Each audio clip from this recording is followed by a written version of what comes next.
Estaba ahí, parada frente al espejo del baño de mi nueva casa de campo, secándome las lágrimas de felicidad que habían rodado por mis mejillas arrugadas.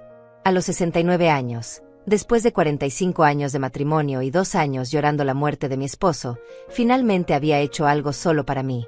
Esta casa pequeña, con su jardín lleno de posibilidades y sus ventanas que daban al campo, era mía.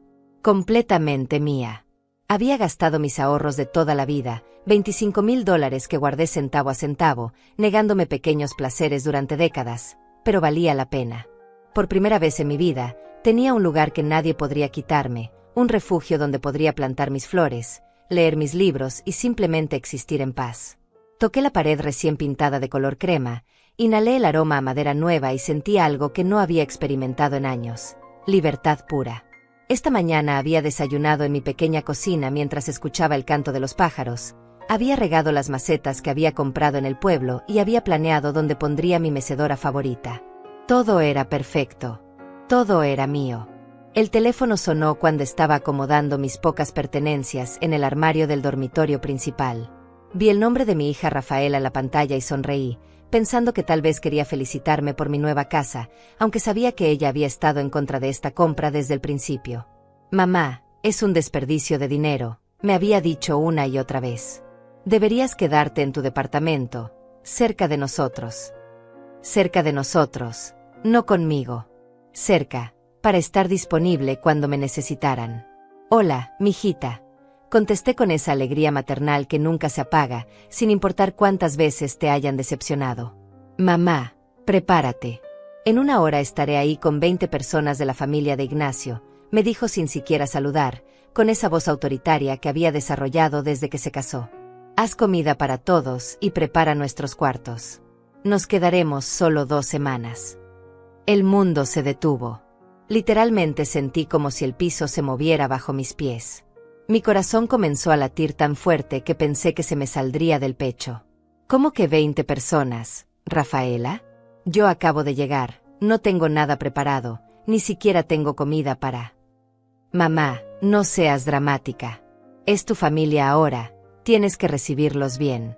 Ignacio dice que su prima Paula viene con sus 4 hijos pequeños, su hermano Nazario con su esposa e hijos gemelos, y también vienen los tíos Pascual y Rubén con sus familias. Es época de vacaciones y necesitan un lugar donde quedarse gratis. Tu casa es perfecta. Pero Rafaela, yo no tengo espacio para tanta gente, esto es una casa pequeña de 2 habitaciones, y además... No hay peros. Somos tu familia, tienes la obligación de ayudarnos.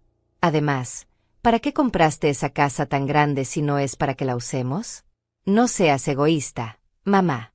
Ya venimos en camino. Así que ponte las pilas y prepara todo. Ah, y asegúrate de que haya suficientes toallas limpias para todos. Los niños van a querer nadar en el río, así que también prepara algo de comer para el camino de regreso. Nos vemos. Colgó. Así, sin más. Me quedé ahí, sosteniendo el teléfono con la mano temblorosa, sintiendo como toda la felicidad que había sentido hace apenas unos minutos se desvanecía como humo. 20 personas. En mi casa nueva. Sin previo aviso. Sin preguntarme si podía, si quería, si tenía los medios para atenderlos. Y lo peor de todo, hablando de mi casa como si fuera un hotel familiar gratuito. Miré alrededor de mi pequeña casa de 2 habitaciones y un baño. ¿Dónde iban a dormir 20 personas? ¿En el piso? ¿En mi sala que apenas tenía un sofá pequeño? Mi refrigerador estaba prácticamente vacío, apenas tenía algunos huevos, un poco de leche y unos tomates que había comprado en el pueblo. ¿Cómo iba a alimentar a 20 personas con eso? ¿Con qué dinero iba a comprar comida para 2 semanas para tanta gente? Pero lo que más me dolió no fue la logística imposible de la situación. Lo que me partió el corazón fue darme cuenta de que, una vez más, mi opinión no importaba. Mi hija había decidido por mí, había dispuesto de mi casa, de mi tiempo, de mi dinero, como si yo fuera su empleada y no su madre. Como si esta casa, que había comprado con el sudor de mi frente y los ahorros de toda mi vida, fuera un hotel gratuito para la familia de su esposo. Me senté en el borde de mi cama nueva, esa que había elegido con tanto cuidado, pensando en las mañanas tranquilas que pasaría ahí leyendo, y comencé a sentir esa familiar sensación de vacío en el estómago. Era la misma que sentía cada vez que Rafaela y su esposo aparecían en mi antiguo departamento, se servían lo que había en mi refrigerador, usaban mi lavadora, veían mi televisión y se iban dejando todo sucio y desordenado, como si fuera lo más natural del mundo. Recordé vívidamente el día después del funeral de mi esposo, cuando más necesitaba apoyo emocional. Rafaela había aparecido con cajas vacías y una sonrisa falsa. «Mamá, tienes demasiadas cosas, necesitas deshacerte de todo esto», me había dicho mientras empacaba los libros de mi difunto marido sin preguntarme. «Nosotros nos llevamos esto, tú no lo necesitas. A tu edad ya no lees tanto». Y yo, en mi dolor y confusión, la había dejado llevarse la mitad de mis recuerdos, incluyendo el reloj de oro que había sido de mi suegro. Cuando vendí el departamento para comprar esta casa, ella había insistido en que le diera el dinero a ella para invertirlo mejor. «Mamá, tú no entiendes de finanzas, yo sé cómo hacer que ese dinero crezca», me había dicho con esa sonrisa condescendiente que tanto odiaba. Cuando me negué, no me habló durante un mes completo. Y ahora, el primer día en mi nueva casa, ya estaba reclamando su derecho a usarla como si fuera suya. Las lágrimas comenzaron a rodar por mis mejillas mientras veía por la ventana el jardín que había soñado cuidar. En una hora, todo este silencio, esta paz, esta sensación de libertad, se convertiría en caos. Me quedé sentada en mi cama durante varios minutos, tratando de procesar lo que acababa de pasar. El silencio de mi casa nueva, que hace unos momentos me había parecido tan hermoso y tranquilizador, ahora se sentía pesado y amenazante. En menos de una hora, este refugio que había construido con tanto sacrificio se convertiría en un lugar de caos y exigencias. Me levanté lentamente, sintiendo el peso de mis 69 años más que nunca. Mis piernas temblaron ligeramente mientras caminaba hacia la cocina, donde abrí el refrigerador con una mezcla de esperanza y desesperación. La realidad era aún peor de lo que recordaba: 3 huevos, medio litro de leche, 2 tomates, un pedazo de queso que había comprado ayer y una botella de agua. Eso era todo. Absolutamente todo lo que tenía para alimentar a 20 personas. Abrí los gabinetes con manos temblorosas. Una lata de frijoles, otra de atún, un paquete de arroz a medio terminar, sal, pimienta y aceite. Ni siquiera tenía suficientes platos. Había comprado un juego para 4 personas, pensando que sería más que suficiente para mis necesidades. Nunca imaginé que mi hija convertiría mi hogar en un campamento de refugiados familiares. Miré el reloj. 50 minutos. 50 minutos para hacer un milagro. Tomé mi bolsa y las llaves del carro, sabiendo que tendría que ir al pueblo a comprar comida, pero cuando revisé mi billetera, mi corazón se hundió aún más. Después de pagar la casa, los muebles básicos y los gastos del traslado, solo me quedaban $300 hasta el próximo mes. ¿Cómo iba a comprar comida para 20 personas durante 2 semanas con eso? El trayecto al pueblo se me hizo eterno. Cada minuto que pasaba era un minuto menos para preparar lo que fuera que pudiera preparar. En el pequeño supermercado del pueblo, corrí por los pasillos como una mujer desesperada, calculando mentalmente cada dólar que gastaba. Arroz, frijoles, pasta, salsa de tomate, algunas verduras baratas, pan. Nada elegante, nada especial, solo comida básica que pudiera rendir para muchas personas. La cuenta final, $240. Casi todo lo que me quedaba. Cuando regresé a casa, solo me quedaban 20 minutos. 20 minutos para transformar mi cocina pequeña en un restaurante capaz de alimentar a un ejército. Puse a hervir agua para el arroz y la pasta, abrí latas como una mujer poseída, piché verduras con lágrimas corriendo por mis mejillas. No eran lágrimas de cebolla. Eran lágrimas de rabia, de impotencia, de tristeza profunda por lo que estaba pasando. Mientras cocinaba, no podía dejar de pensar en cómo había llegado a este punto. Después de la muerte de mi esposo, había tratado de ser la madre perfecta, la suegra comprensiva, la abuela disponible. Cuando Rafaela necesitaba una niñera, ahí estaba yo. Cuando necesitaba dinero prestado, ahí estaba yo. Cuando quería usar mi carro porque el suyo estaba en el taller, ahí estaba yo. Siempre disponible, siempre dispuesta, siempre diciendo que sí. Recordé la vez que Ignacio, mi yerno, había llegado a mi antiguo departamento con 3 amigos sin avisar, esperando que les cocinara y les diera de beber durante todo un fin de semana de fútbol. «Es que mi mamá no está en la ciudad, y vete, y usted cocina tan rico», me había dicho con esa sonrisa falsa que tanto me molestaba. Y yo, como siempre, había corrido al supermercado, había gastado mi dinero y había cocinado para ellos como si fuera su empleada personal. O la vez que Rafaela me había pedido que cuidara a los hijos de su cuñada porque ella tenía una emergencia familiar.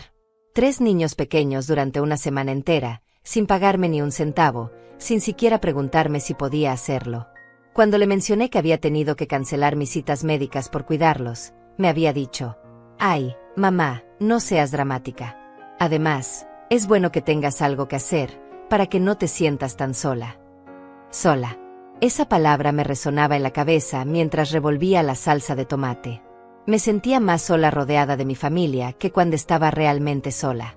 Porque la soledad verdadera es honesta, no pretende amarte mientras te utiliza. El sonido de carros acercándose me sacó de mis pensamientos. Miré por la ventana y vi 3 vehículos llenos de gente bajándose como si llegaran a un resort todo incluido. Niños gritando, adultos riendo, maletas siendo sacadas de las cajuelas. Y ahí estaba Rafaela, dirigiendo el espectáculo como la anfitriona oficial de mi casa. «Mamá», gritó desde afuera, «ven a ayudarnos con las maletas». Me quedé ahí, parada en mi cocina, sosteniendo la cuchara de madera con la que había estado revolviendo la salsa, y algo dentro de mí se quebró. No de la manera dramática que ves en las películas, sino de una forma silenciosa y definitiva. Como cuando se rompe el hilo más delgado que sostiene un peso demasiado pesado. Salí de la cocina y abrí la puerta principal. Lo que vi me quitó el aliento. 20 personas, efectivamente. Desde bebés hasta adultos mayores, todos bajándose de los carros como si llegaran a su casa de vacaciones favorita. Algunos ya tenían trajes de baño puestos, otros cargaban neveras portátiles llenas de cerveza, y todos, absolutamente todos, me miraban con esa sonrisa expectante de quien sabe que va a ser atendido como un rey. «Y vete», gritó Paula, la prima de Ignacio, mientras cargaba a un bebé llorón. «¡Qué hermosa casa! Los niños van a estar tan felices aquí. Espero que hayas preparado mucha comida porque venimos con hambre del viaje». Nazario, el hermano de Ignacio, se acercó dándome una palmada en la espalda como si fuéramos viejos amigos. «Suegra, esto está perfecto para las vacaciones. ¿Ya está lista la comida? Los niños no han almorzado». Los niños no han almorzado. Claro que no han almorzado. Porque sabían que la abuela Ivete estaría ahí para solucionarlo todo, como siempre. Como la empleada confiable que nunca dice que no. «Mamá», me dijo Rafaela acercándose con una sonrisa que no llegaba a sus ojos, «espero que hayas preparado las habitaciones. Paula y su familia van a necesitar la habitación principal porque el bebé llora mucho en las noches, y nosotros podemos dormir en la otra. Los demás pueden acomodarse en la sala». La habitación principal. Mi habitación. La habitación donde había puesto mis cosas hace apenas unas horas, donde había imaginado despertarme todas las mañanas viendo el jardín por la ventana. Sin preguntarme, sin consultarme, ya habían decidido que yo dormiría en el sofá de mi propia casa. Miré a todas estas personas invadiendo mi espacio, tocando mis cosas, hablando de mi casa como si fuera suya, y por primera vez en muchos años, sentí algo diferente a la resignación. Sentí una chispa pequeña pero real de algo que había olvidado que existía, indignación. Pero todavía no sabía qué hacer con ella. «Mamá, la comida», me gritó Rafaela desde la puerta, como si fuera una mesera que se había tardado demasiado en tomar la orden. «Los niños tienen hambre y los adultos también queremos almorzar antes de instalarnos».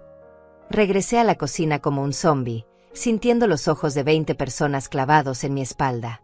En la estufa, el arroz se había pegado un poco al fondo de la olla, la pasta estaba al punto de pasarse y la salsa de tomate se veía más aguada de lo que hubiera querido. Pero era lo que había. Era lo que había logrado hacer con el poco tiempo y dinero que tenía. Comencé a servir en los pocos platos que tenía, sabiendo que no iban a alcanzar. Efectivamente, después de servir 8 platos, se me acabaron los trastes. Tuve que improvisar con tazas, platos hondos y hasta usar la tapa de una olla como plato para uno de los niños más pequeños. La humillación era completa. «¿Esto es todo?», preguntó Nazario al ver su plato con la pequeña porción de arroz con salsa que había podido servirle. «Pensé que habría carne o pollo. ¿No tienes nada más?» «Es que llegaron muy de repente y no tuve tiempo de…», empecé a explicar, pero Ignacio me interrumpió. «Y vete, está bien, Entendemos que no esperabas tanta gente, pero podrías haber hecho un esfuerzo. Somos familia, ¿no? Además, esta casa está hermosa. Seguramente tienes dinero guardado para comprar mejores cosas. Dinero guardado. Si supieran que acababa de gastar casi todo lo que me quedaba en esa comida que estaban criticando, tal vez. No, probablemente seguirían criticando. La familia de Ignacio tenía esa habilidad especial de hacerte sentir culpable sin importar las circunstancias. Abuela, me dijo uno de los gemelos de Nazario, un niño de unos 8 años, ¿tienes videojuegos? En casa de mis otros abuelos sí tienen.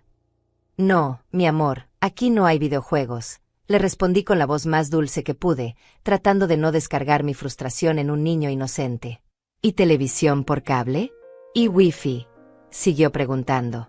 Tampoco, mi vida. Acabo de mudarme y todavía no he contratado esos servicios.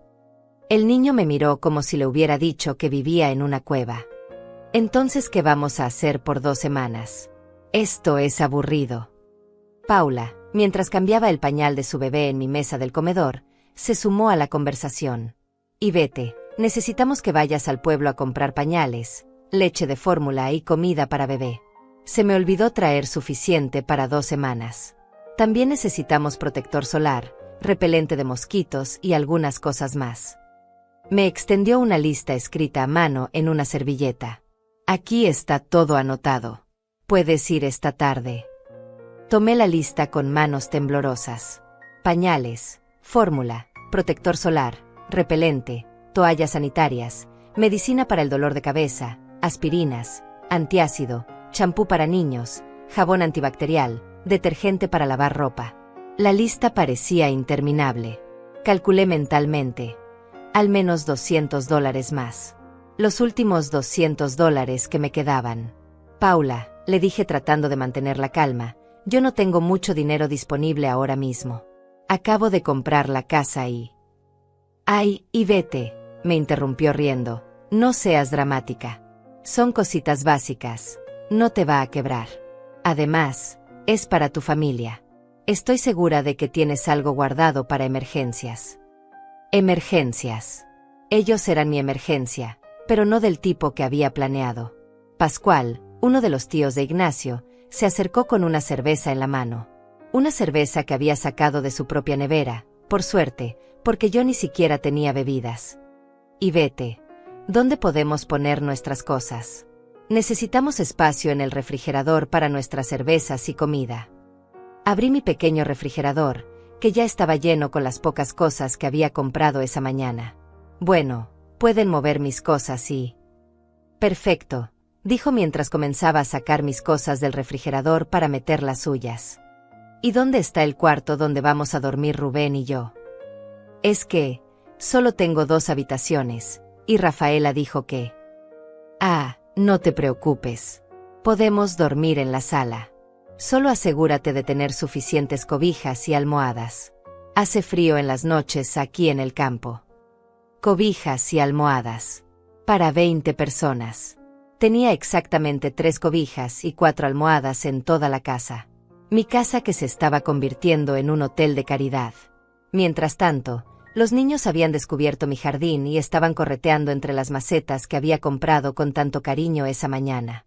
Vi como uno de ellos pisoteó mis pequeñas plantas de tomate que había sembrado apenas unas horas antes, llena de esperanza e ilusión. Niños, tengan cuidado, grité desde la ventana. Ay, déjalos, me gritó de vuelta Nazario. Son niños, necesitan correr y jugar.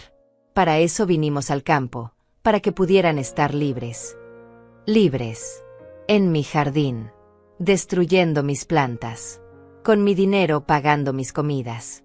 Mientras yo me convertía en la empleada de hotel de toda esta gente. Rafaela se acercó a mí mientras yo lavaba los platos en el fregadero pequeño de la cocina. Mamá, necesito hablar contigo. La familia de Ignacio está muy emocionada de estar aquí, pero creo que podrías esforzarte un poco más para que se sientan bienvenidos. Me volteé a verla, con las manos chorreando agua jabonosa. Esforzarme más. Sí, mamá. La comida estuvo básica. Y la casa se siente un poco fría, como si no quisieras que estuviéramos aquí. Recuerda que esta es una oportunidad para que conozcas mejor a la familia de tu yerno. Deberías estar agradecida de que quieran pasar tiempo contigo. Agradecida. Esa palabra resonó en mi cabeza como una bofetada. Agradecida de que 20 personas invadieran mi casa sin permiso, gastaran mi dinero, criticaran mi comida, destruyeran mi jardín y me trataran como su empleada personal. Además, continuó Rafaela, espero que no tengas planeado cobrarles nada por quedarse aquí. Sería muy tacaño de tu parte. Cobrarles. La idea ni siquiera se me había ocurrido, pero ahora que lo mencionaba, ¿por qué no? Si fuera cualquier otro lugar, estarían pagando al menos $100 por noche por habitación. 20 personas, 2 semanas, eso serían miles de dólares. Pero no dije nada. Todavía no. Solo asentí con la cabeza y seguí lavando platos, sintiendo como esa pequeña chispa de indignación que había sentido antes comenzaba a crecer, muy lentamente, en mi pecho. Esa noche, mientras 20 personas dormían cómodamente en mi casa, yo me quedé despierta en el sofá pequeño de la sala, escuchando los ronquidos que venían de todos lados, mirando al techo y preguntándome cuándo exactamente había perdido el control de mi propia vida.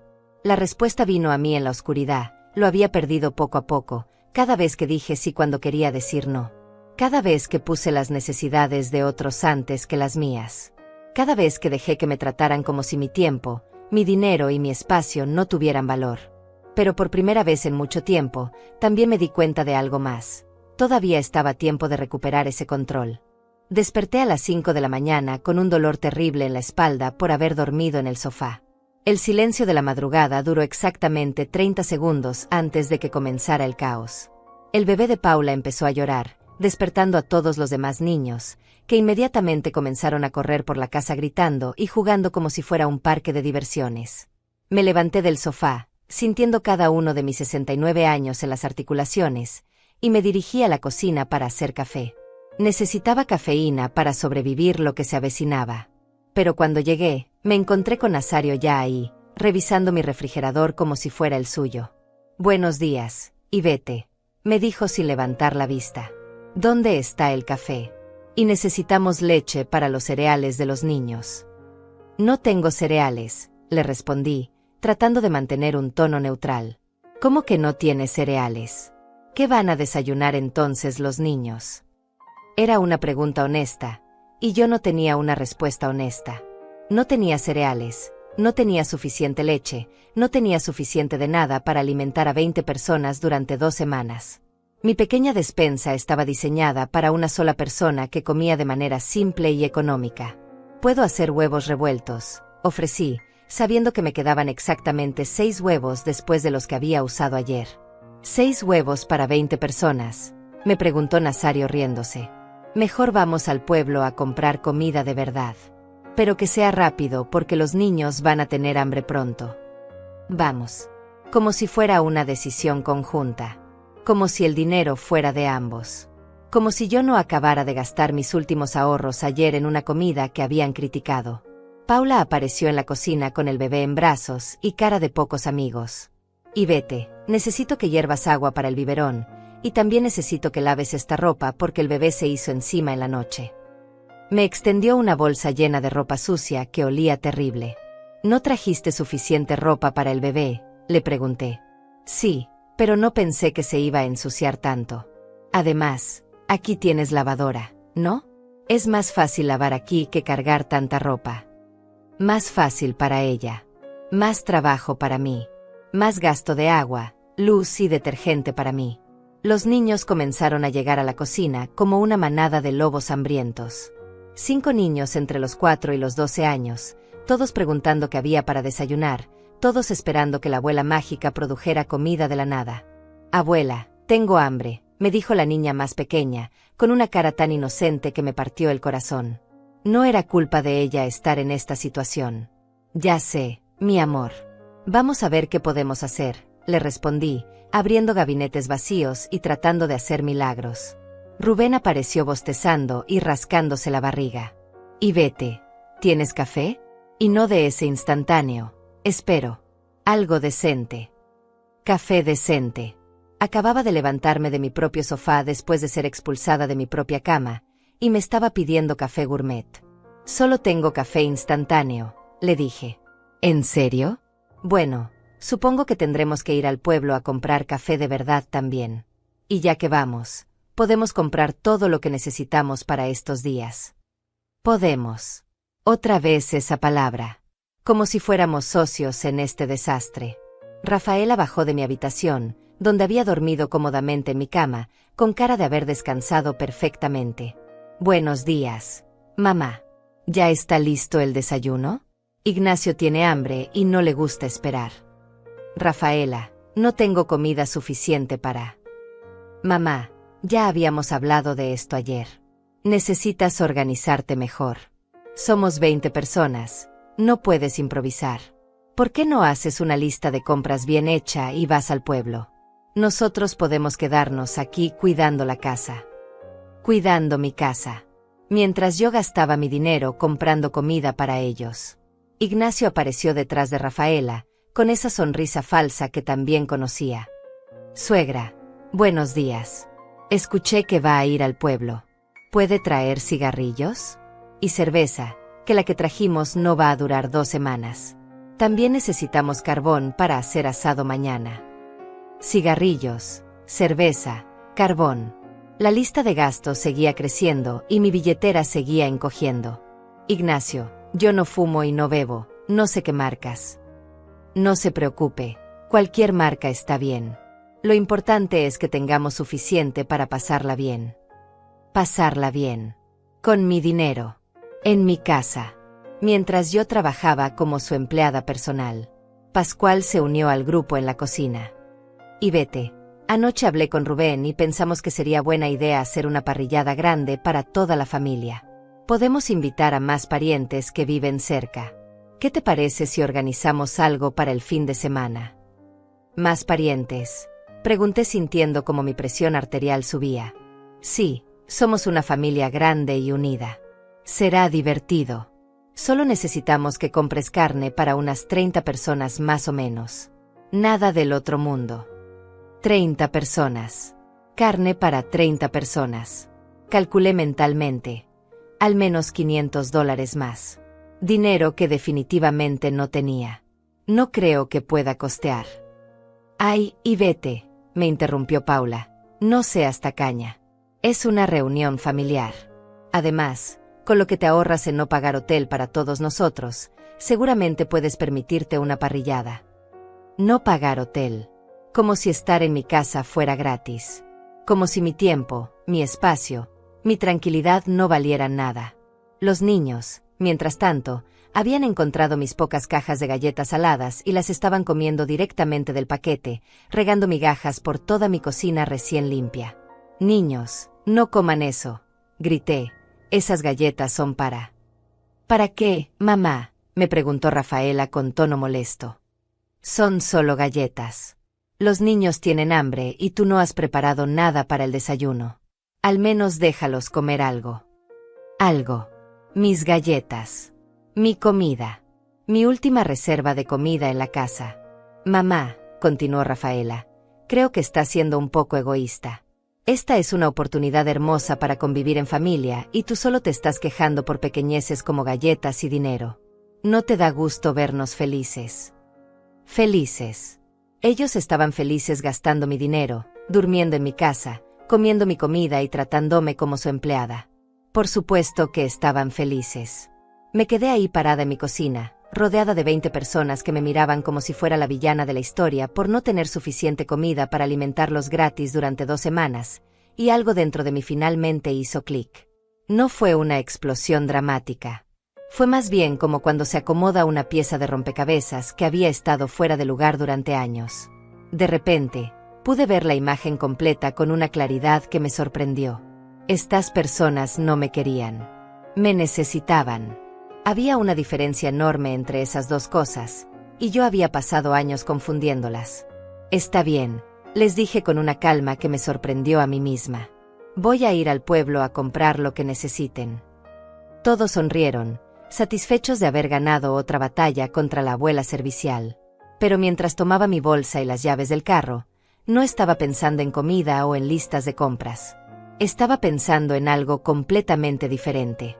Estaba pensando en la oficina del abogado que había visto en el pueblo ayer, y en una conversación que tal vez era hora de tener. Por primera vez en días, salí de mi casa con una sonrisa real en los labios. El viaje al pueblo esa mañana fue el más liberador que había tenido en años. Por primera vez desde que llegó mi familia, estaba sola con mis pensamientos, sin nadie exigiéndome nada, sin niños gritando, sin adultos tratándome como empleada doméstica. El silencio del carro se sentía como un bálsamo para mi alma herida. Pero no fui directamente al supermercado como esperaban. En lugar de eso, estacioné frente a un pequeño café que había visto el día anterior y me senté a tomar un café real, de verdad, mientras organizaba mis pensamientos. Necesitaba tiempo para procesar lo que había entendido esa mañana. ¿Se encuentra bien, señora?, me preguntó la mesera, una mujer de mediana edad con cara amable. Se ve un poco perturbada. Le sonreí tristemente.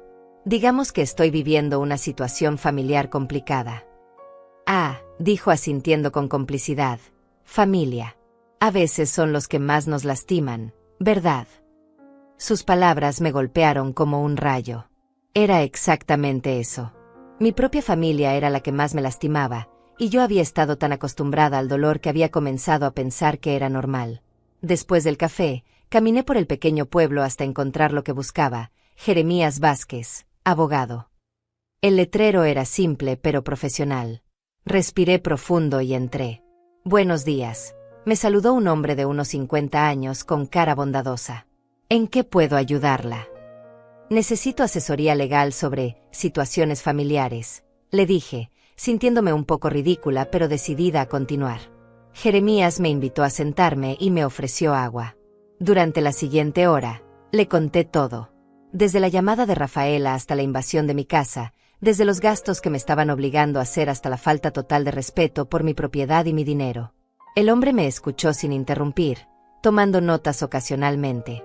Señora Ivete, me dijo finalmente, lo que me está describiendo es abuso financiero y emocional.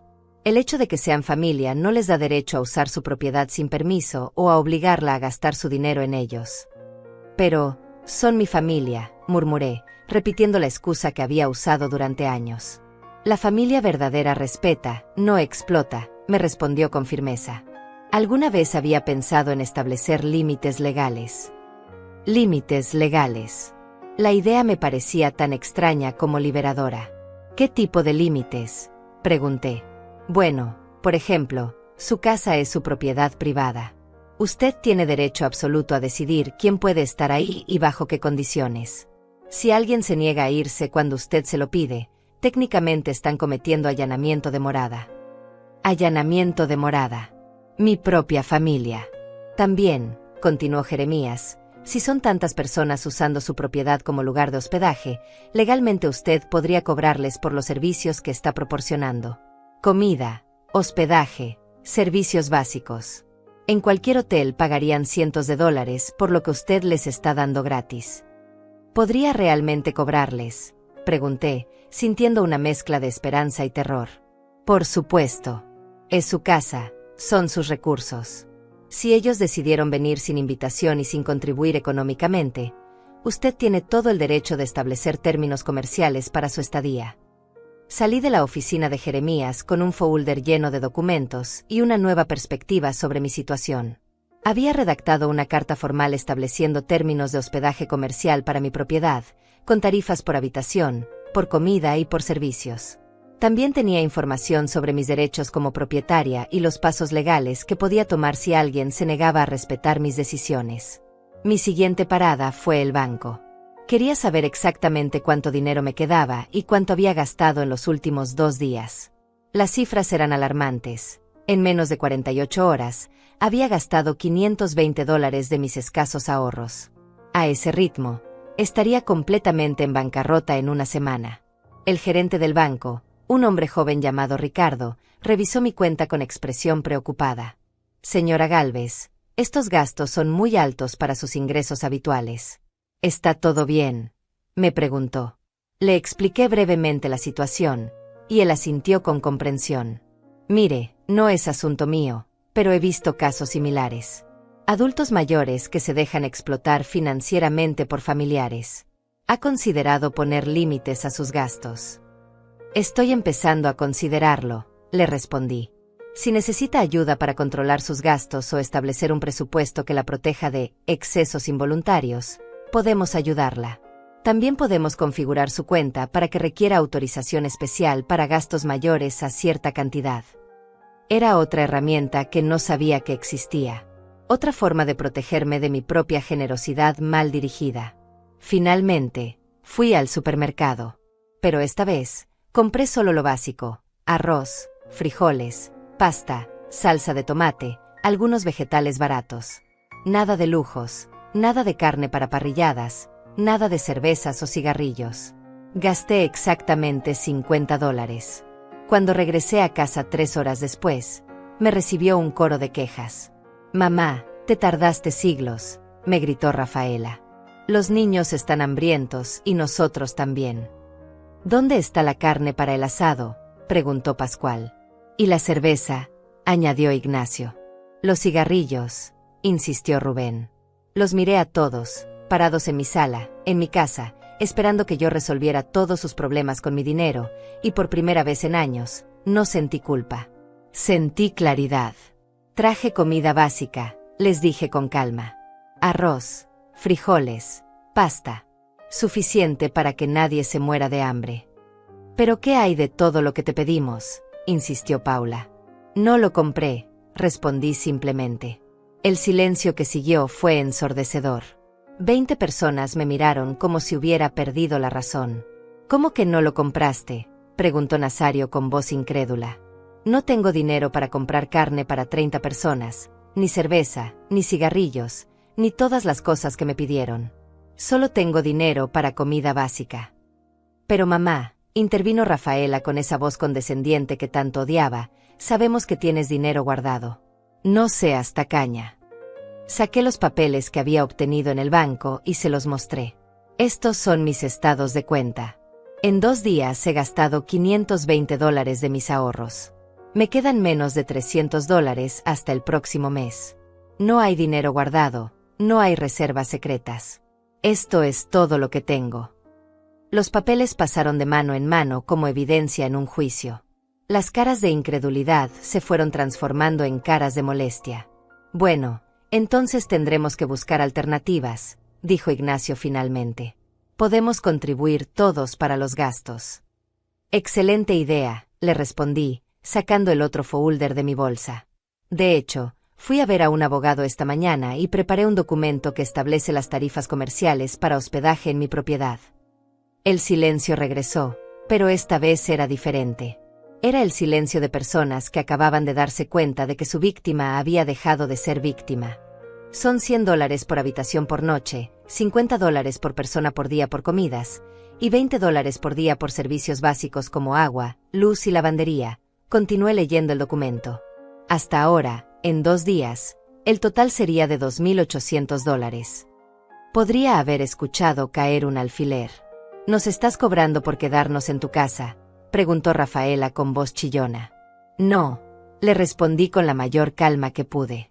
«Les estoy ofreciendo la opción de pagar por los servicios que están recibiendo, o buscar hospedaje en otro lugar». Por primera vez en años, yo tenía el control de la conversación. La explosión que siguió fue épica. 20 personas hablando al mismo tiempo, gritando, protestando, tratando de hacerme sentir culpable con todas las tácticas de manipulación que habían perfeccionado durante años. Pero algo había cambiado en mí. Era como si hubiera construido una pared invisible que no dejaba pasar sus palabras hirientes. «Esto es ridículo», gritó Ignacio. «Somos familia. No puedes cobrarnos por quedarnos en tu casa». «¿Desde cuándo eres tan interesada, mamá?», añadió Rafaela con lágrimas de cocodrilo en los ojos. «Papá se estaría revolcando en su tumba si supiera que le estás cobrando a su propia familia». Mencionar a mi difunto esposo fue la gota que derramó el vaso, pero no de la manera que ella esperaba. En lugar de quebrarme, me dio fuerzas. «Tu padre», le dije con voz firme, «trabajó toda su vida para que yo tuviera seguridad económica. Él jamás habría permitido que su familia me tratara como empleada doméstica en mi propia casa». «No te estamos tratando como empleada», protestó Paula. «Te estamos dando la oportunidad de convivir con tu familia». Convivir, repetí con una risa amarga. Paula, desde que llegaste me has puesto a lavar la ropa de tu bebé, a hervir agua para sus biberones, y me exigiste que comprara pañales y fórmula con mi dinero. Eso es convivir. Es que somos familia, insistió ella. Es lo que hace la familia. No, le respondí con claridad que me sorprendió a mí misma.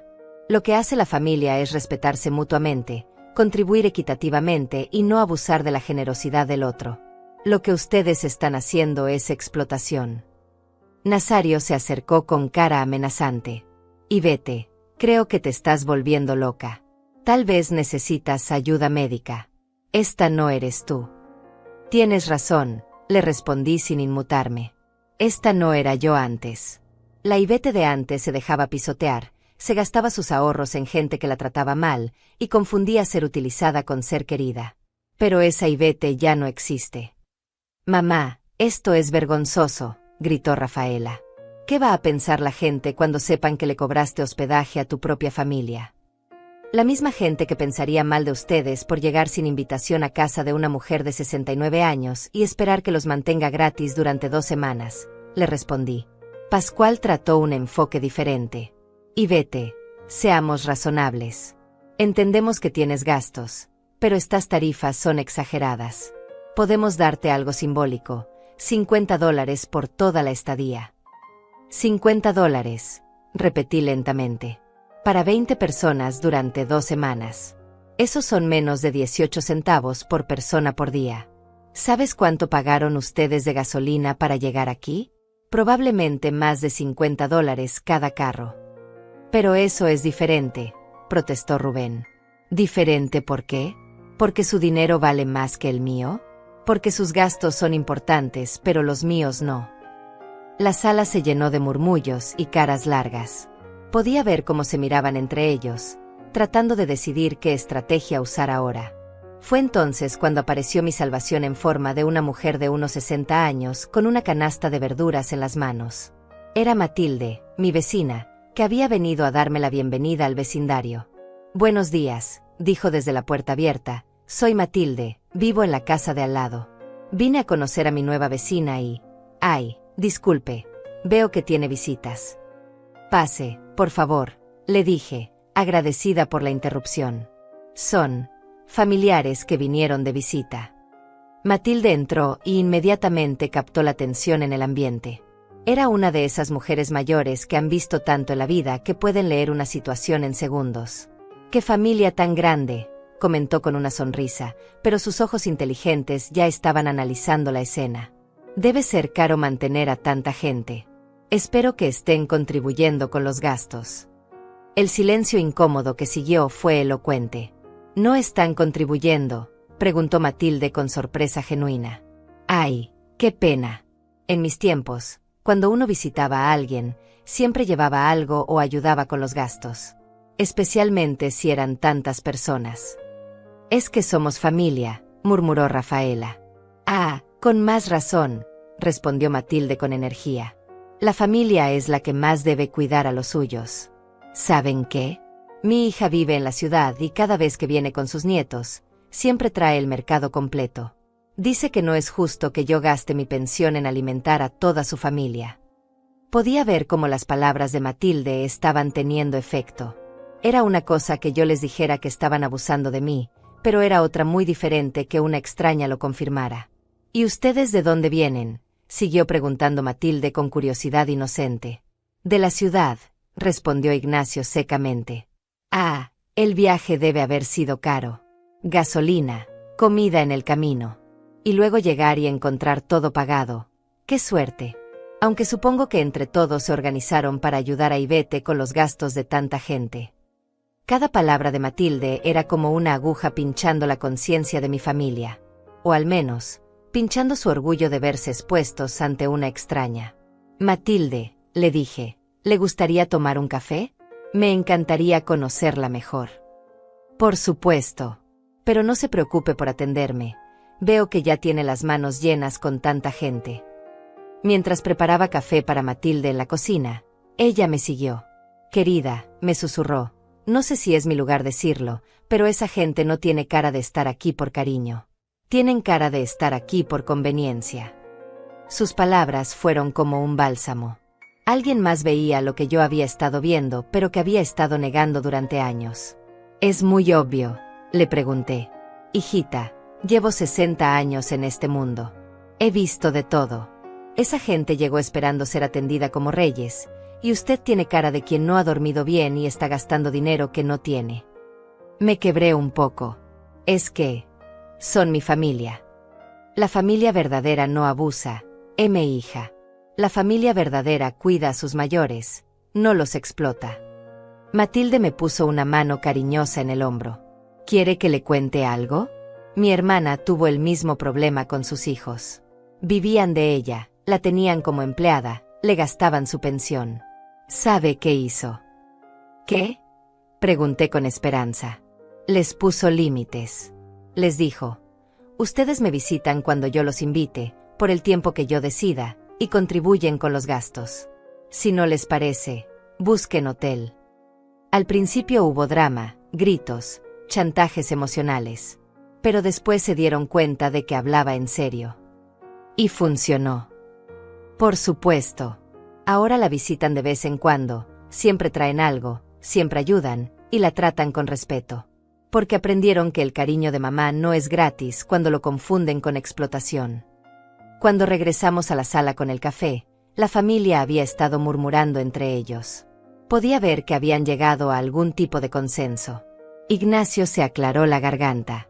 «Y vete, hemos estado hablando, y creemos que tal vez podríamos contribuir algo para los gastos. No las cantidades exageradas que propones, pero algo razonable». «¿Cuánto consideran razonable?», pregunté. $200 por toda la estadía de todos nosotros», dijo Rafaela. Matilde casi se atraganta con el café. $200 para 20 personas durante 2 semanas. Hijitos, en el hotel más barato del pueblo cobran $60 por noche por habitación. La matemática era implacable, y ellos lo sabían. Pero yo ya había tomado mi decisión. $200, repetí lentamente, como si estuviera considerando la oferta. Los vi a todos con expectativa en sus rostros, pensando que habían encontrado la manera de salirse con la suya una vez más. Para 20 personas, durante 14 días, con 3 comidas diarias, hospedaje, agua, luz, gas, lavandería y limpieza. «Exacto», dijo Rafaela con una sonrisa de triunfo. «¿Ves? Somos razonables. Queremos contribuir». Matilde me miraba con esa expresión que solo tienen las mujeres sabias cuando ven venir algo bueno. Había captado perfectamente lo que estaba pasando. «Está bien», les dije finalmente. «Acepto su propuesta». Todos suspiraron aliviados. Pensaron que habían ganado. Pero, continué, y vi cómo sus caras se endurecieron, con una condición. Como esta es ahora una transacción comercial, quiero que firmen un contrato de hospedaje. ¿Un contrato?, preguntó Nazario con desconfianza. Por supuesto. Si van a pagar por servicios, necesitamos establecer claramente qué incluyen esos servicios y qué no. Es para protegernos a todos. Saqué los papeles que Jeremías había preparado y los puse sobre la mesa de centro. Este contrato especifica que por $200, ustedes tienen derecho a dormir en el piso de la sala, una comida básica al día, arroz y frijoles, acceso al baño durante horarios específicos, y nada más. «Una comida al día», gritó Paula. «Pero nosotros esperábamos 3 comidas». «Claro que pueden tener 3 comidas al día», le respondí con dulzura. «Pero eso está en el paquete premium, que cuesta los $2.800 que mencioné originalmente». «Esto es absurdo», exploró Ignacio. «Estás loca si piensas que vamos a firmar eso». «No tienen que firmarlo», les dije con perfecta calma. «Pueden buscar hospedaje en otro lugar. De hecho, creo que sería lo mejor para todos». «Mamá», gritó Rafaela, «no puedes echarnos.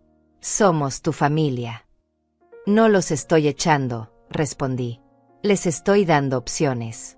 Pueden pagar las tarifas comerciales por los servicios que quieren, pueden aceptar los servicios básicos que pueden costear, o pueden buscar alternativas que se ajusten mejor a su presupuesto». Matilde aplaudió lentamente. «Bravo. Eso es exactamente lo que necesitaba hacer mi hermana. Opciones claras, términos justos, sin chantajes emocionales. Usted no se meta, le gritó Rafaela a Matilde. Esto es un asunto familiar. Tiene razón, respondió Matilde levantándose. Es un asunto familiar. Y una buena familia no trata así a sus mayores. Se dirigió hacia la puerta, pero antes de irse se volteó hacia mí. Y vete, si necesita cualquier cosa, ya sabe dónde vivo. Y si esta gente le causa problemas, no dude en llamarme. Aquí en el pueblo nos cuidamos entre vecinos. Después de que Matilde se fue, la sala quedó en silencio. Podía ver las ruedas girando en sus cabezas, tratando de encontrar una nueva estrategia. Pascual intentó el enfoque de la culpa. Y vete, tu esposo y yo éramos muy cercanos. Él me consideraba como un hermano. ¿Crees que le gustaría verte tratando así a su familia política? Mi esposo, le respondí, me enseñó a valorarme a mí misma. Me enseñó que el amor verdadero se demuestra con acciones, no con palabras. Y me enseñó que permitir que otros abusen de ti no es amor, es cobardía. Rubén probó con intimidación.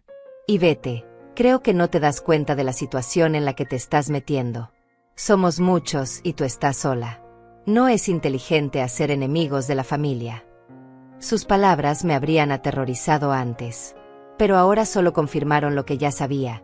Estas personas no me amaban, me necesitaban. Y cuando no podían usar mi amor, recurrían al miedo. ¿Me estás amenazando en mi propia casa?, le pregunté con una calma que me sorprendió. No es una amenaza, respondió rápidamente. Solo estoy siendo realista. La realidad, le dije, es que ustedes vinieron a mi casa sin invitación, esperando servicios gratuitos que no pueden permitirse. La realidad es que cuando les pedí que contribuyeran equitativamente, se negaron. Y la realidad es que ahora que les ofrezco opciones justas, recurren a amenazas e intimidación. Paula comenzó a llorar. Era un llanto dramático, diseñado para manipular. No puedo creer lo cruel que te has vuelto. Y vete. Mi bebé necesita estabilidad, y tú nos estás echando a la calle. Tu bebé, le respondí, necesita padres que puedan costear sus necesidades básicas sin depender de explotar a una mujer mayor. Si no pueden permitirse unas vacaciones, tal vez no deberían tomarlas. Los niños, que habían estado jugando en el jardín, entraron corriendo. Abuela, ¿por qué están todos gritando?, preguntó la más pequeña.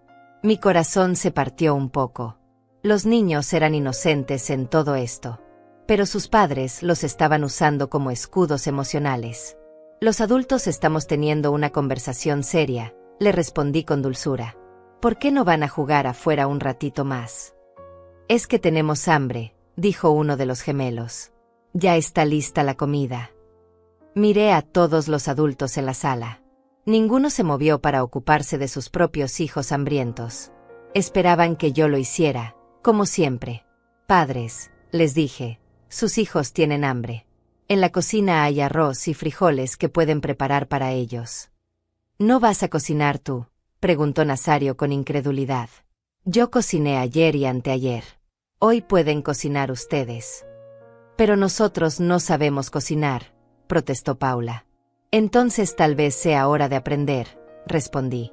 O pueden llevar a los niños a comer al pueblo. Hay varios restaurantes. Ignacio se levantó bruscamente.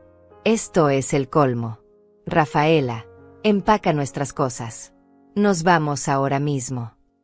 ¿A dónde?, preguntó Rafaela con pánico. No tenemos reservaciones en ningún lado. Buscaremos algo. Cualquier cosa es mejor que estar aquí con esta versión de tu madre. Me quedé sentada, mirándolos correr de un lado a otro empacando sus cosas apresuradamente. Parte de mí se sentía triste viendo el caos. Pero una parte más grande se sentía aliviada. Mamá, me dijo Rafaela cuando ya tenían todo empacado, esta no eres tú. No sé qué te ha pasado, pero espero que reflexiones sobre lo que has hecho hoy. Has destruido a tu familia por dinero. No, le respondí levantándome para mirarla directamente a los ojos. He encontrado mi dignidad. Y he aprendido la diferencia entre familia que me ama y gente que me usa. Te vas a arrepentir, me gritó mientras salía. Cuando estés sola y enferma, No vengas a pedirnos ayuda. Prefiero estar sola y con dignidad que acompañada y sin respeto, le respondí. Uno por uno, fueron subiendo a sus carros. Los niños lloraban porque no entendían por qué se tenían que ir tan rápido. Los adultos murmuraban entre ellos, probablemente planeando cómo contarle al resto de la familia lo terrible que era su abuela / suegra. Desde mi ventana, los vi alejarse por el camino de tierra hasta que desaparecieron completamente. Por primera vez en 3 días, mi casa estaba en silencio. Un silencio real, escogido, digno. El silencio que siguió a su partida no fue vacío como había temido. Fue lleno de paz, de posibilidades, de una tranquilidad que había olvidado que existía. Caminé por mi casa lentamente, tocando mis cosas, viendo mis espacios sin la invasión de 20 personas que no respetaban ni mi propiedad ni mi persona. La cocina estaba hecha un desastre. Platos sucios apilados, migajas por todas partes, el refrigerador dejado abierto, salsas derramadas en los gabinetes. Habían usado mis cosas como si fueran desechables, sin ningún cuidado ni consideración. Pero en lugar de sentir rabia, sentí una extraña satisfacción. Cada plato que lavé, cada superficie que limpié, era una pequeña recuperación de mi territorio. Estaba secando el último plato cuando escuché que tocaban a la puerta. Por un momento, mi corazón se aceleró pensando que habían regresado para otra ronda de manipulación y chantajes. Pero cuando abrí, encontré a Matilde con una olla humeante en las manos. Hice sancocho para 2, me dijo con una sonrisa cómplice. Pensé que tal vez tendría hambre después de toda esa batalla campal. La invité a pasar y nos sentamos en mi mesa de comedor, que ahora se veía enorme para solo 2 personas después de haber estado abarrotada con 20. ¿Cómo se siente?, me preguntó Matilde mientras servía el sancocho, que olía glorioso. No lo sé, le respondí honestamente. Tengo miedo de estar haciendo algo terrible. Acabo de alejar a toda mi familia. Matilde dejó de servir y me miró directamente. Hijita, ¿puedo preguntarle algo? Antes de que llegaran esos buitres, ¿cuándo fue la última vez que se sintió genuinamente feliz? La pregunta me tomó por sorpresa. Pensé en los últimos años. En las visitas de Rafaela que siempre terminaban conmigo sintiéndome usada y vacía, en las llamadas que solo llegaban cuando necesitaban algo, en las fiestas familiares donde yo cocinaba y limpiaba mientras otros disfrutaban. Ayer en la mañana, respondí finalmente. Cuando estaba sola en mi casa nueva, regando mis plantas, planeando dónde poner mis muebles. Exacto, dijo Matilde asintiendo. Usted era feliz cuando estaba sola, en paz, disfrutando de lo que había construido con su esfuerzo. Eso le parece terrible. Pero, se supone que la familia es lo más importante, murmuré, repitiendo lo que me habían enseñado toda la vida. La familia sí es lo más importante, me respondió Matilde con énfasis. Pero esa gente no era su familia. Eran parásitos disfrazados de familia. Sus palabras me golpearon como una revelación. Parásitos disfrazados de familia. Era exactamente eso. ¿Sabe qué es lo que más me molestó de toda esa escena?, continuó Matilde. Que ni uno solo de esos adultos se preocupó por usted. Ni uno preguntó cómo se sentía, si tenía dinero suficiente, si era demasiado trabajo para una mujer de su edad. Todo era sobre lo que ellos necesitaban, lo que ellos querían, lo que ellos esperaban. Tenía razón. En 3 días, ni una sola persona había preguntado cómo estaba yo, si necesitaba ayuda, si me sentía cómoda. Era como si fuera invisible, excepto cuando necesitaban que cocinara, limpiara o pagara algo. Mi hermana me dijo algo muy sabio cuando pasó por lo mismo, continuó Matilde. Me dijo, Matilde, cuando alguien te ama de verdad, tu bienestar es importante para ellos. Cuando alguien solo te usa, tu bienestar es irrelevante mientras tú puedas satisfacer sus necesidades. Comimos en silencio por un rato, y yo reflexioné sobre esas palabras. Era cierto. Mi difunto esposo siempre se preocupaba por mi bienestar. Cuando yo estaba cansada, él cocinaba. Cuando yo estaba enferma, él me cuidaba. Cuando yo tenía gastos, él contribuía. Era una relación de reciprocidad y cuidado mutuo. Lo que había tenido con mi familia los últimos años era todo lo contrario. Yo daba, ellos tomaban. Yo me sacrificaba, ellos se beneficiaban. Yo me preocupaba por ellos, pero ellos solo se preocupaban por lo que yo podía hacer por ellos. ¿Cree que volverán?, le pregunté a Matilde. Oh, sí, respondió con certeza. Pero no hoy. Hoy están furiosos y heridos en su orgullo. Pero cuando se les acabe el dinero para hoteles, o cuando necesiten algo de usted, van a regresar con lágrimas y promesas de cambio. ¿Y qué debo hacer cuando eso pase? Mantenerse firme. Recordar cómo se sintió estos últimos 3 días, y recordar cómo se siente ahora. Los sentimientos no mienten, hija. Si usted se siente mejor sin ellos que con ellos, eso le está diciendo algo muy importante. Después de que Matilde se fue, decidí llamar a Jeremías para contarle lo que había pasado. Excelente, me dijo con entusiasmo cuando le narré los eventos del día. Hizo exactamente lo correcto. Estableció límites claros, ofreció opciones justas, y cuando ellos eligieron irse, usted los dejó ir con dignidad. Pero tengo miedo de que regresen y... Señora Ivette, me interrumpió gentilmente, ¿tiene miedo de que regresen porque los extraña, o porque teme que la presionen hasta que vuelva a ceder? La pregunta me hizo reflexionar. No los extrañaba. Para nada. No extrañaba el caos, las exigencias, el sentimiento constante de no ser suficiente. Lo que temía era mi propia capacidad de volver a ceder ante la presión. Temo que vuelva a ceder, admití. Eso es normal, me tranquilizó. Por eso preparamos los documentos legales. Si regresan, usted tiene respaldo legal para mantener sus límites. Y también tiene a su vecina Matilde, que parece ser una buena aliada. Esa noche, por primera vez en 3 días, dormí en mi propia cama. El silencio era hermoso. No había bebés llorando, niños corriendo, adultos roncando en mi sala. Solo el sonido suave del viento en las ventanas y el canto ocasional de algún grillo. Me desperté naturalmente a las 7 de la mañana, sin el caos de 20 personas exigiendo desayuno inmediato. Hice café solo para mí, 2 huevos revueltos solo para mí, y comí en paz mientras veía por la ventana mi jardín maltratado pero aún salvable. Después del desayuno, salí a evaluar los daños en mis plantas. Algunas estaban pisoteadas, otras arrancadas, pero la mayoría podía recuperarse con cuidado. Era una metáfora perfecta para mi vida, dañada pero no destruida, capaz de sanarse con el cuidado adecuado.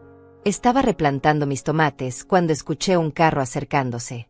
Mi corazón se aceleró, pero cuando vi que era un carro desconocido, me relajé. Un hombre mayor bajó del vehículo y se acercó con una sonrisa amable. Buenos días, señora. Soy don Carlos.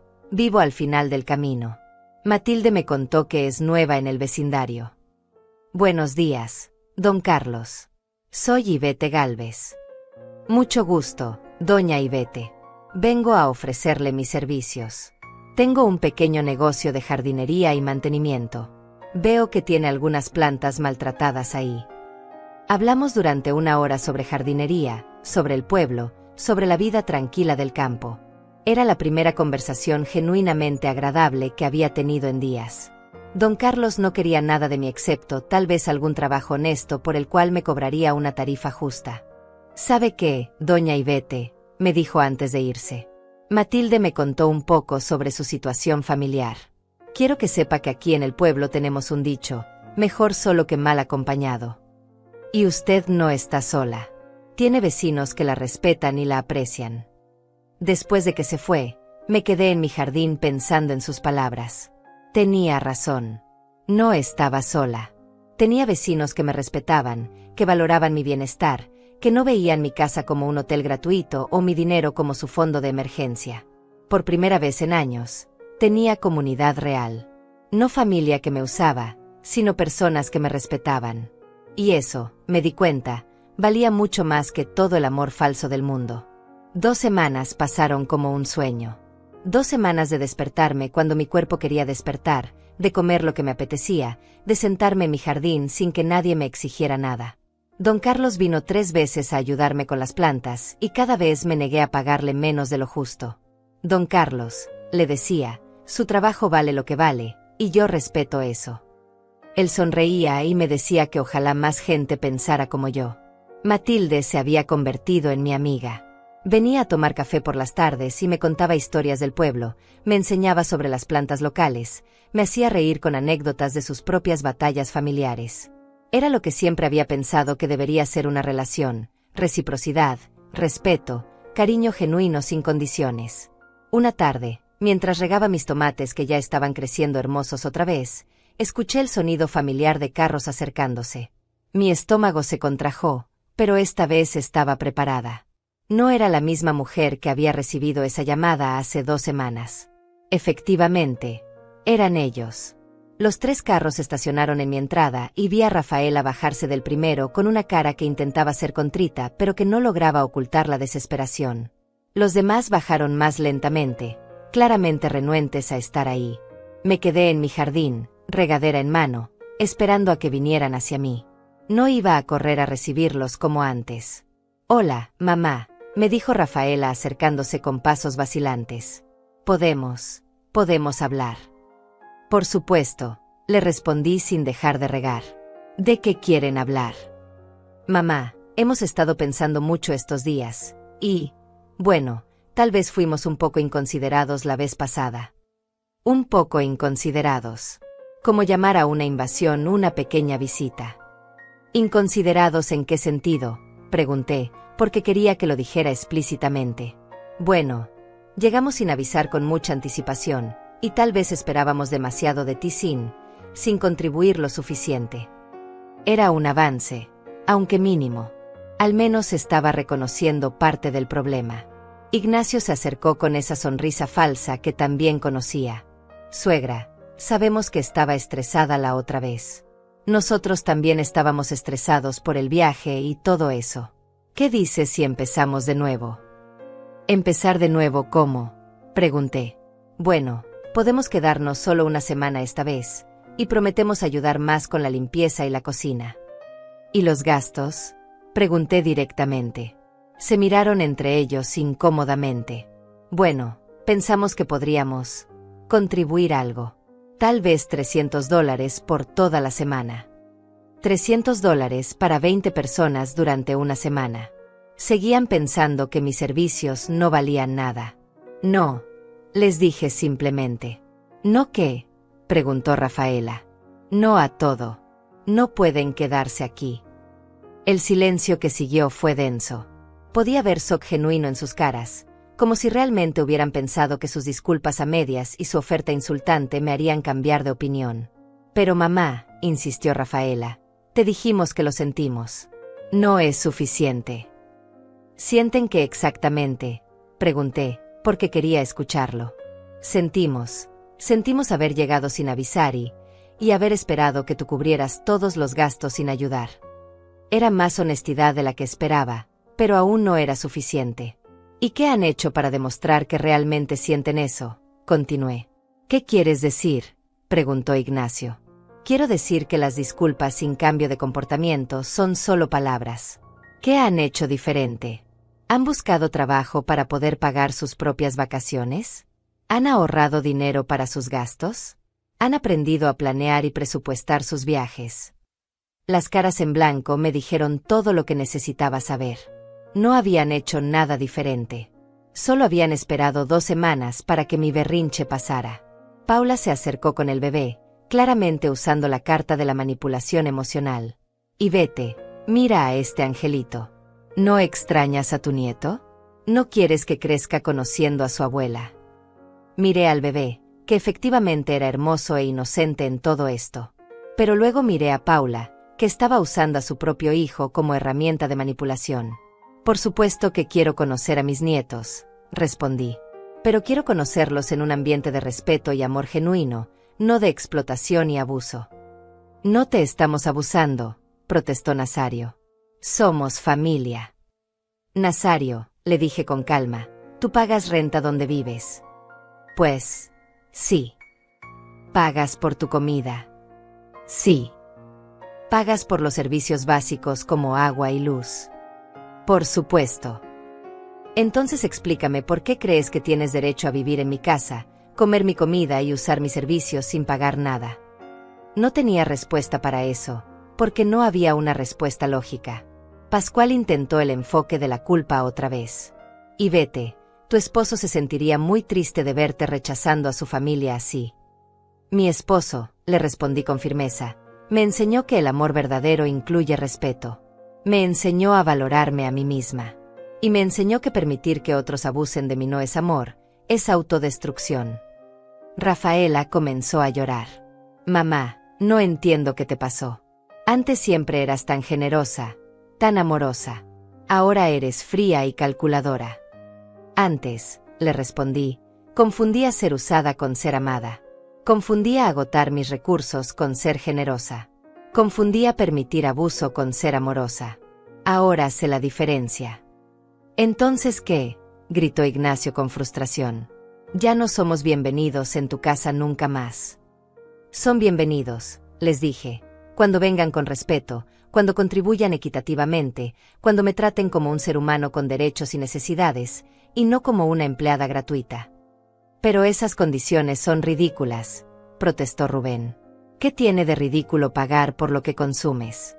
¿Qué tiene de ridículo respetar la propiedad ajena? ¿Qué tiene de ridículo tratar a una mujer mayor con dignidad?, les pregunté. No tenían respuesta porque sabían que yo tenía razón. Sabían que lo que pedía era básico, humano, justo. El problema era que ellos no querían justicia. Querían continuar con el abuso. Se quedaron ahí parados por unos minutos más, mirándose entre ellos, esperando que alguien tuviera una nueva estrategia. Pero no la tenían. Finalmente, Rafaela habló. Está bien, mamá. Si eso es lo que quieres, si prefieres el dinero a tu familia, esa es tu decisión. Pero no esperes que vengamos a visitarte otra vez. No prefiero el dinero a la familia, le respondí tranquilamente. Prefiero la dignidad al abuso. Y prefiero la soledad a la explotación. Uno por uno, regresaron a sus carros. Esta vez no había lágrimas de los niños porque habían entendido que esta visita era diferente. Esta vez no había gritos ni protestas dramáticas. Solo la resignación de personas que habían perdido a su víctima favorita. Los vi alejarse por segunda y última vez, y sentí algo que no había sentido en años: paz completa. Esa noche, Matilde vino a cenar.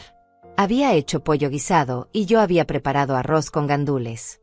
Comimos en mi terraza, viendo el atardecer sobre los campos, hablando de nuestros planes para el jardín. ¿Se siente bien con su decisión?, me preguntó. Me siento libre, le respondí. Por primera vez en años, me siento libre. 6 meses después, mi casa se había convertido en mi hogar de verdad. Mi jardín florecía, tenía una pequeña red de amigos en el pueblo, y había empezado a tomar clases de pintura en el centro comunitario. Mis días estaban llenos de actividades que elegía hacer, no que me obligaban a hacer. Rafaela me llamaba de vez en cuando, siempre que necesitaba algo, dinero prestado, que cuidara a los niños, que les resolviera algún problema. Yo escuchaba con paciencia y luego le decía: lo siento, mi amor, pero no puedo ayudarte con eso. Al principio se enojaba, después suplicaba, luego amenazaba. Ahora simplemente cuelga. He aprendido que amar a alguien no significa permitir que te lastimen. He aprendido que ser generosa no significa agotarte por otros. He aprendido que la familia verdadera cuida de ti tanto como tú cuidas de ella. Y he aprendido algo más importante. Nunca es demasiado tarde para recuperar tu vida, tu dignidad y tu derecho a ser feliz. Esta mañana me desperté con el canto de los pájaros, preparé mi café en mi cocina limpia y ordenada, y salí a regar mis plantas que crecen hermosas y fuertes. Al igual que yo.